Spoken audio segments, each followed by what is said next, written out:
السلام عليكم ورحمة الله وبركاته. بسم الله والصلاة والسلام على رسول الله صلى الله عليه وسلم.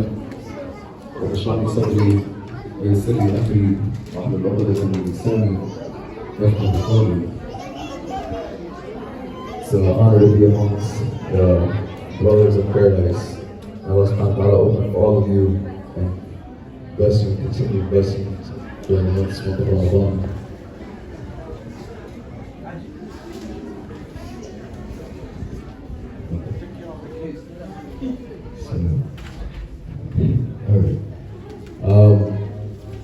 SubhanAllah, we are now a third into the month of Ramadan, and these verses, the whole point of Taraweeh and is to allow us to really hear the Quran, to contemplate its meaning, and to give its true right of tadabbur. One of the last week we talked about the gates of paradise, and how that the gates of paradise, this moment is so important because not only do specific people enter through specific gates, but it is the deciding factor for eternity, whether the people of hellfire will go to hell or the people of paradise will go to Jannah. And these are very virtuous verses that are being recited tonight. One of the ayahs that really stuck out to me was the ayah, والله يدعو إلى دار السلام ويهدي من يشاء إلى صراط مستقيم.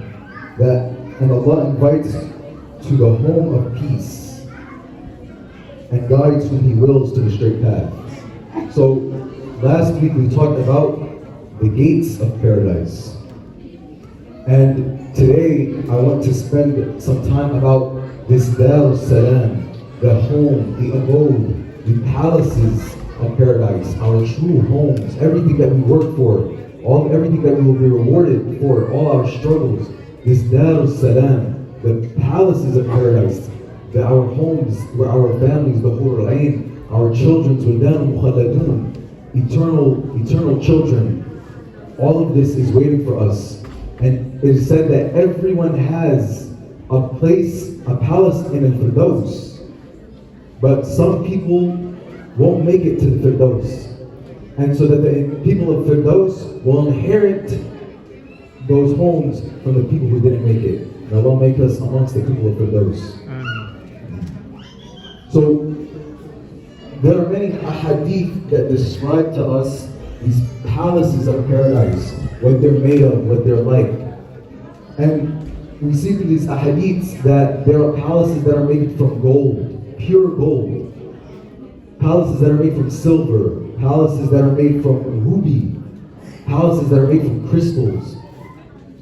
Ibn Umayyad says that the lowest person in paradise, I want you to imagine this for a second, will have a home of one single pearl with its multiple doors and its multiple gates. Allahu Akbar. The lowest person in paradise has the best and the most beautiful house that any palace in this dunya can offer.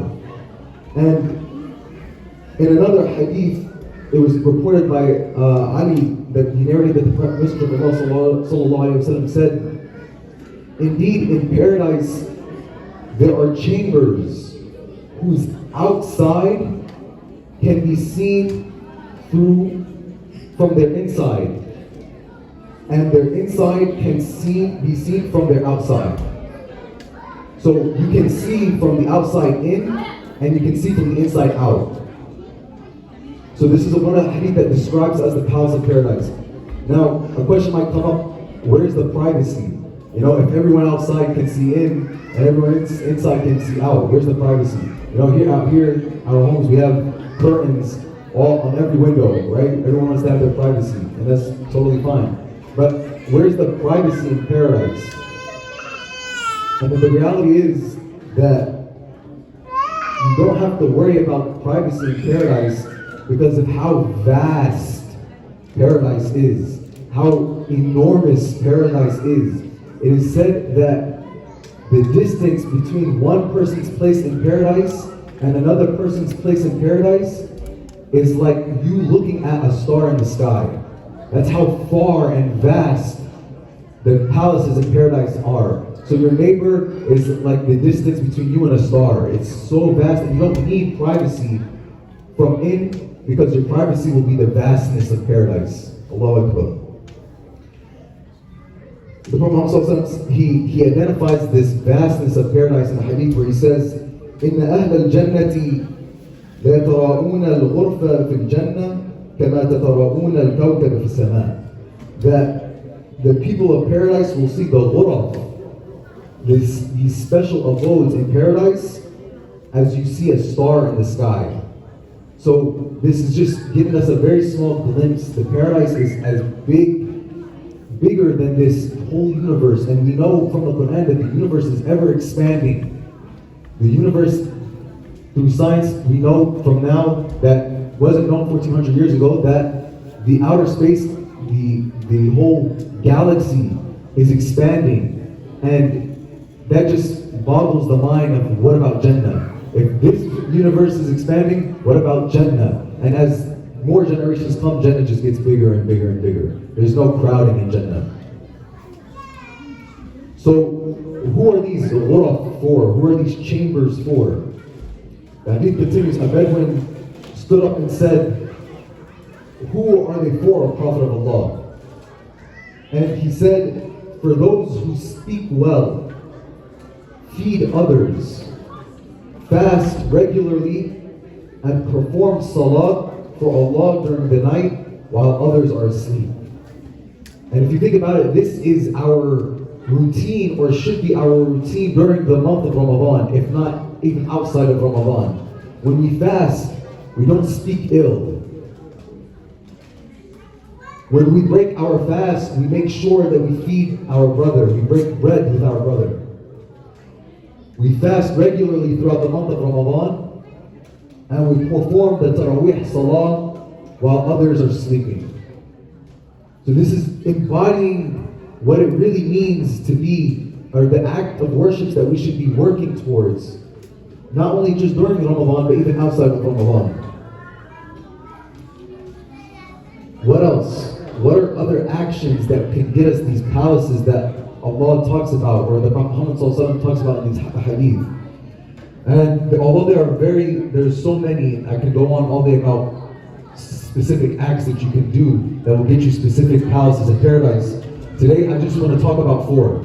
Inshallah, we can take with us these 4 actions and practice them throughout the week and for the rest of our lives. The first one is for those who build masjid, not a sponsor.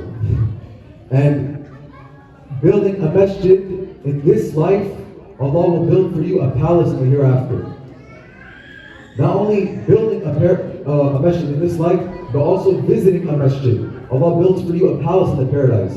And even if you don't have enough money to single-handedly build a masjid, the money that you pour towards even for a piece of a new masjid to be built, Allah will exemplify your reward and make it worthwhile, and you will not be disappointed.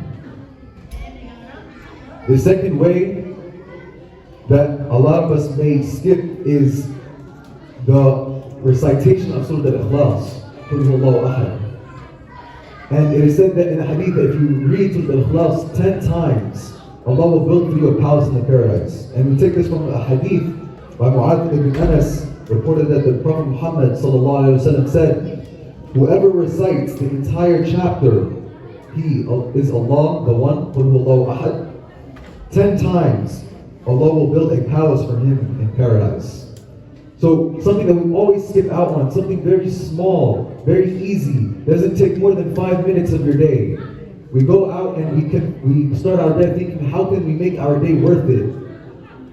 And if I were to tell you that you can just say this and you would have, every time you come home from work, a new house in this dunya, then you would say that that would be a good, well-spent day.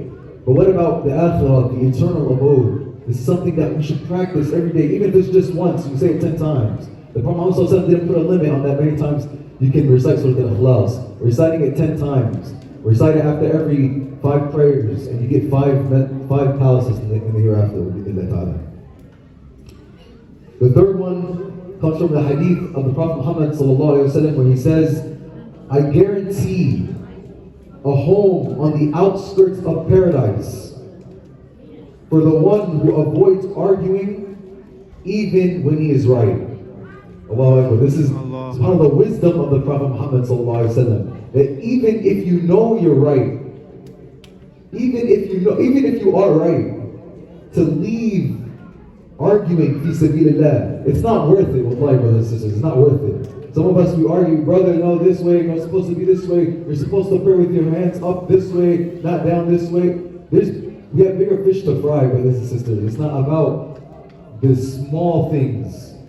It shouldn't disconnect us. It shouldn't break us apart. These small things don't matter in the grand scheme of things. It should not be enough to break the brotherhood between us. And to avoid this argument, you're choosing to win. Instead of winning the argument, you're choosing to win a palace in paradise. So it's just something that we should practice, that any argument, doesn't matter if you're right or wrong, even if you're right, leave it for sabilillah. The last thing, and I'll conclude my halaqah with this, I'm sorry if I took so much of your time, is that it comes from the hadith of the Prophet Muhammad s.a.w, in which he says, I guarantee a home. The first one was on the outskirts. This one is a highest level in paradise. I guarantee a home in the highest level of paradise for the one who excels in character. This pretty much summarizes everything that I've been talking about. Prophet Muhammad said, إِنَّمَا بُعِثْتُ لِأُتَمِّمْ مَكَارِمِ الْأَخْلَاقِ. I have not been sent except to perfect character. This is the Prophet Muhammad ﷺ. This is our leader. And tell me of any leader who is dead today that is still leading an ummah, that is still leading a nation. This is how immensely he supported being good to others, supporting others, giving to the poor, caring for the orphans. This is our Prophet, this is our Nabi sallallahu alayhi wasallam. He will intercede for us. And Prophet Muhammad says that the companions are just that. The companions of the Prophet Muhammad, where the brothers of the Prophet Muhammad ﷺ are the people who didn't even see him. May Allah make us among the brothers of the Prophet Muhammad ﷺ to be close to him and to have us a palace of paradise next to the Prophet Muhammad ﷺ. ربنا آتنا في الدنيا حسنة وفي الآخرة حسنة وقنا عذاب النار وادخلنا الجنة مع الأبرار يا العزيز يا الغفار رب اغفر لنا ذنوبنا ما قدمنا وما أخرنا وما أسررنا وما أعلنا وما أعلم به إلا أنت سبحانك الله وبحمدك أشهد أن لا إله إلا أنت أستغفرك وأتوب إليك. Anything that I have said that is correct is from Allah alone, and anything that I have said that is incorrect is from my nafs, and I seek Allah's forgiveness and then you all's. Jazakumullahu khairan. Wassalamu alaikum wa rahmatullahi wa barakatuh.